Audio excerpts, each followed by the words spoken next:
What up, what up? It's your girl, Erica Michelle, and you're listening to my World on Fire radio podcast. I'm an oil-filled wife, mom, Christian, and full-time motivator. I've helped hundreds of women design a life they love, and now I'm here to help you too. I'm an online freelance speaker motivating women across the nation to better health, better marriage, and overall better life. I'm going to show you how to design a life you are excited to wake up to and thrive in every single day. So get ready for legit online motivation with applicable steps you can apply starting right now. Welcome to your new go-to resource for women serious about taking control of their health, wealth, and life.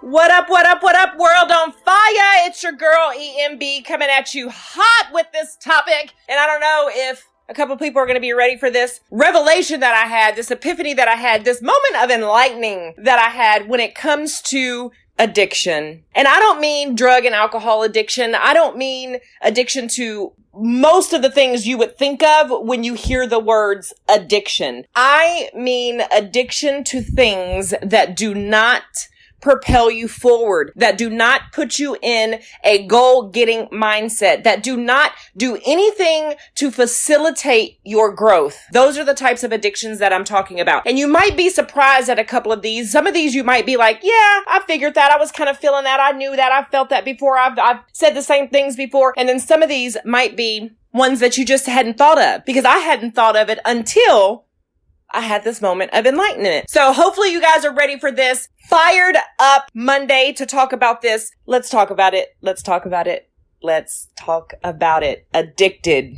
What are you addicted to in your life? Because all of us have it. We call them vices. Whether it's nicotine, whether it's entertainment of some sort, television. I mean, people go on and on about binge watching something, right? You can open up any social media platform and somebody is either asking for the next binge-worthy series, or they just finished a binge-worthy series, or they are wrapped up in primetime television. I don't know. I've been all three before. I have binge watched series. I have been into primetime television, looking forward to that next week episode when they left you with that cliffhanger and you're not sure if somebody's going to die or if so-and-so is going to get together or if somebody's going to figure out what betrayal happened behind their back, and oh, you're just salivating for the next week until that next episode airs. That's addiction. Whether you're addicted to a post on social media and you keep checking back to see how many reactions and comments you're getting, that's an addiction. Whether you are going for another snack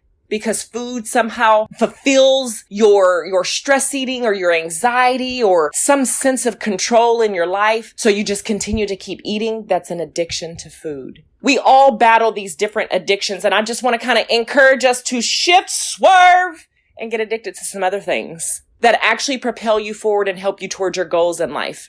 I'm actually going to put out a challenge at the end of this that I want to encourage others to do. And I'm curious if anybody would be willing to do it or able to do it, even for just the short amount of time that I'm going to encourage this challenge. What I want to encourage you to do is get addicted to 3 things. So replace one of your obsessions. Anybody that knows me knows I am 100% obsessed with Ray Dunn. If you don't know what Ray Dunn is, I don't know what rock you're living under, but it's okay. I don't need you to know, because then that's just more for me to buy, okay? Ray Dunn is ceramic. It's clay, like coffee mugs and canisters and dinner plates and all sorts of other fun stuff, but whatever, that's not what this show is about. Anybody that knows me knows that I am obsessed with Ray Dunn, and I pretty much forced myself to slow down on it, because while it is very cheap clay that you could get at any one of your local stores, it can kind of get really costly when you're buying like a whole lot of it to fill hutches, and like, y'all, it's just a mess, okay? Just trust me, it's just a mess. So I'm encouraging myself to slow down on that addiction and that obsession. But what I want to encourage you guys to do is replace a negative obsession. And by negative, I mean one that does not help propel you forward, right? Sitting on the couch binge watching a show, while it provides entertainment, does not help propel you forward into your goals. Whatever those goals are, whether they be business, health and wellness, mental stability, functionality, just productivity around the house, productivity in your jobs, whatever it is, that's what I mean when I say a negative obsession. So replace a negative obsession with a positive one, right? So instead of being addicted to television, instead of being addicted to social media, instead of being addicted to, eating or whatever your obsession or addiction is, get addicted to your results. Get addicted to your goals. Get addicted to God. Seriously, right? All of those things are going to propel you forward into something else. They are going to help you mentally, physically, and emotionally. Okay? Trying to figure out what happened between the doctors on the #1 medical show on primetime TV is not going to help you in your goals. It's just not. It's not even going to help you emotionally, right? Because you're going to be pissed off about whatever decision the writers decided to go with. Or you're going to be like heartbroken or whatever, right? It's going to jack you up emotionally. And I'm speaking from experience, okay? Don't judge me. I won't judge you. How about that? Get addicted to those 3 things. Get addicted to your goals, get addicted to the results, and get addicted to God. Because you're going to need God to help you and facilitate and give you the strength you need to achieve whatever it is you're wanting to achieve in your business, health, wellness, life. Okay? The biggest lie I ever told myself was that being on social media was my business. But this is my business. I market my business 100% online. So see, then it was acceptable when I was in the scroll hole. Because people were like, oh, she's just working. She's just working. I was even telling myself, oh, I'm just working. No, full well I wasn't working. I was just scrolling like everybody else, looking for the next post to react to, looking for the next thing to either get upset about and go on a high horse diatribe of some sort, right? I mean, I can't be the only one that has been there before. But the biggest lie I ever told myself was being on social media was my business. And while, yes, you may be marketing a business 100% online, endlessly and mindlessly scrolling that social media is not your business. It's a lie we tell ourselves to make it acceptable for us to spend so much time on something, because if it's not productive, if you're not using that tool to propel yourself forward in your business and it's not a productive, intentional act, it's an addiction. I don't know if some of y'all are ready to hear that or not. I'm not sure I was ready to hear it when I realized it, or not hear it, but when I had that moment of, wow, I wasn't ready for it, but I am now. And so I'm just sharing it with you guys. Perspective, okay? My business was helping people. My business wasn't mindlessly scrolling social media. It was helping people. It was helping people with their weight loss and wellness goals. It was helping people in their businesses, mentoring them in their businesses on how to propel it forward and to socially market in a way that is not spammy, right? That was my business. My business wasn't to just be on social media 24/7. It wasn't. And it's not for you either. Now, whether you want to have that realization for yourself or not is totally up to you. Whether you're in that place in your business or not is totally up to you. But I'm just presenting to you the information that helped liberate me from the addiction of social media. And if that's something that you find you're struggling with, this should be able to help you. Because what I found was, while I was with my children 24/7, I homeschool, I operate my business 100% online. My children were literally with me 24/7. 24/7. My kids didn't go to daycare or childcare or anywhere else. They didn't go to school. They were homeschooled. So I literally had my children in my possession, in my home, right up underneath me 24/7. I can assure you there were days where I barely looked my children in their face because I was mindlessly scrolling Facebook saying, Mommy is working. And if you have felt that tug before, that moment of self-awareness before, this episode should help you in some way, shape, or form. Okay? Now, if you have a healthy balance of all the things and you know that you are being, all the super things you can be in your life, where you've got social media balanced with your home life balanced with all those things balanced, then this may not be something that's new to you. But if you are struggling in this area, like so many people I know, and myself included were, this should help you. So what I want to encourage is to stop and actually abide by the times you set for yourself, your operating hours, whatever those hours are, right? Because for some people, it's 8 to 10, 12 to 2, in the evenings. If you work a full-time job in addition to your side hustle, maybe it's evening time for you. Maybe it's just the weekends. If you have to drop kids off to school first, maybe it's, mid-afternoon while your kids are at school. Whatever that is, set those hours for yourself. And those are the only hours you are on social media. Time blocking. You can absolutely 100% do this.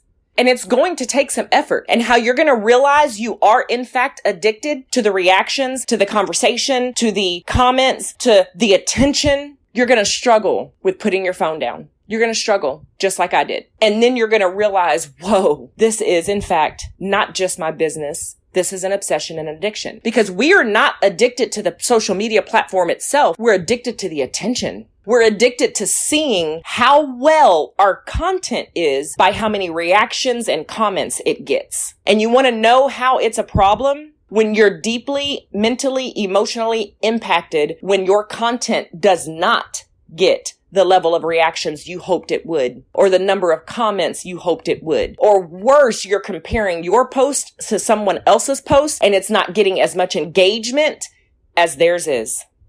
And you somehow now feel inadequate, less than, or like that was such a terrible post that you're now going to take it down. That's addiction to the attention. And it's something that we all need to stop, take a step back, and really investigate what the intent behind that message was. And does it matter that it only reached 3 or 4 people versus 300 or 400 people? Because when your content is intentional, reaching one person is success. But in this world where likes and attention and comments and all of those things have been equated to value, we struggle. Everybody's trying to get to influencer status. Everybody's looking to get sponsors and hundreds and thousands and millions of comments and reactions and followers and friends and whatever other line they come up with to put on social media to keep us addicted. I want to encourage, turn off notifications.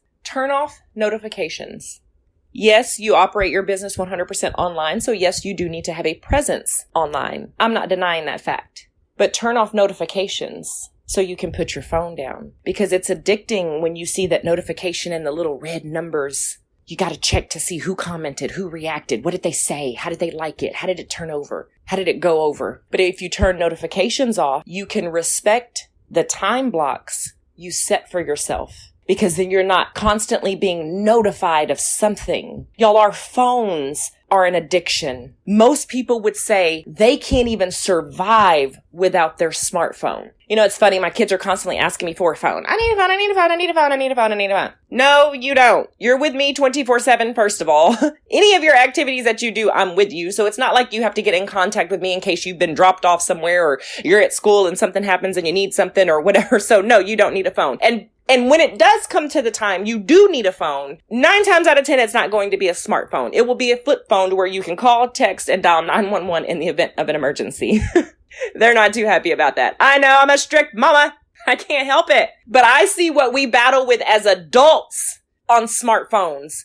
Why would I want to present that to my children at such a young age when they, number one, aren't ready for it? They don't need it. There are circumstances where children need phones. I'm not against children having phones. I'm against my children having phones, but that is for our unique circumstance and situation. I don't feel like with what most adults struggle with handling should be placed in a child's hand. That's just my opinion. No one has to agree with it. It is okay if you don't. I 100% respect your choice for you and your family, and I respect the freedom for you to have that choice for you and your family. But for me and my house, my children probably will not get a smartphone anytime soon until they get a job and they can buy one themselves. Then that's their responsibility. That's their job. They want to pay their way for it, then so be it. But the phone is an addiction because we are addicted to the notifications that our phones send out. We get an email, we got to check it. We get a Facebook reply or comment, we got to check it. We get an Instagram comment or like or follow, we got to check it. A new tweet comes across our phone, we got to check it. No matter what it is, we've got all these notifications that are just being delivered right in our hands, and we got to check it. So it inhibits your ability to function with everything else. That's just the truth of the matter. And I think if anyone was really taking a step back and wanting to have a real conversation with themselves, they would 9 times probably agree. And we can all make justifications for how, but I needed to have that conversation. It needed to last 2 hours when really I was supposed to be reading my Bible or cleaning my home or doing the kids' laundry or grading papers if you homeschool or, a plethora of things, a slew of other things that should have been done. But we used the social media as a method to procrastinate on other responsibilities.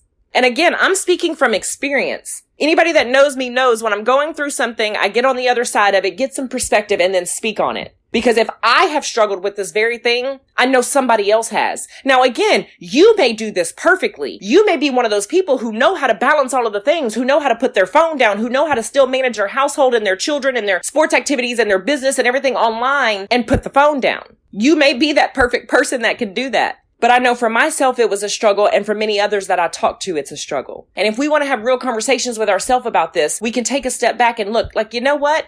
I would like to try this challenge. And not because somebody told you to, but because somehow something in this message resonated with you and it spoke to your heart. We're so wrapped up in what social media is saying, we stop listening to what God is saying in our circumstances and situations. So we overlook those calls that we're getting. We overlook those moments of being compelled to make a decision and make a change and make a move for ourselves because what's on social media is screaming very loudly and it's telling us to do something different. So we stop listening to the one voice that matters. And whether you're a Christian or not, maybe this part doesn't suit you. That's fine. There's nothing wrong with that. But I'm speaking to those specifically trying to find that balance in their lives and trying to hear that call from God so that they know they are stepping into His purpose and His will for their life and they're doing exactly what it is they were destined to do.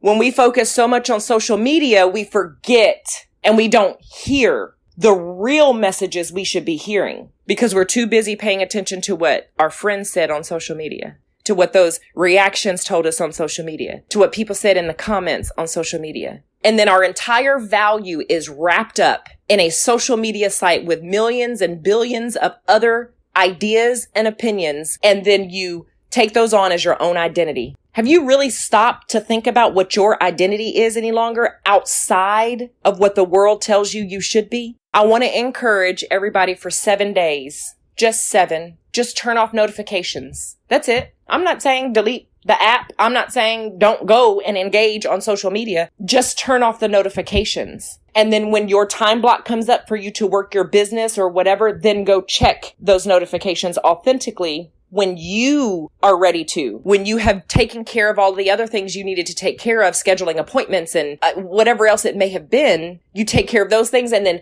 back to social media. So then it becomes a scheduled appointment with yourself and with those people that are engaging. Not having the notification allows you to have more control and focus on the things that make a difference in your goals. That's what I've got for you today. Who's going to take the challenge?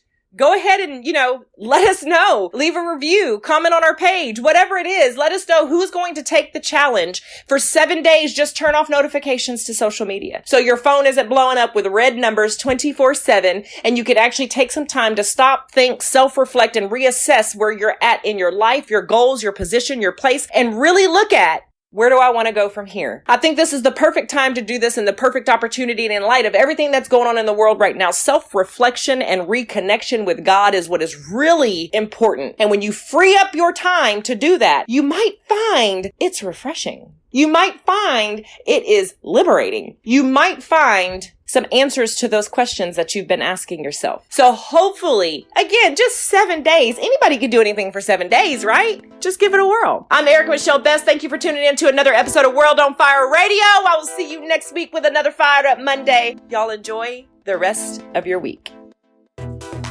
Thanks for tuning in to another free episode of World on Fire.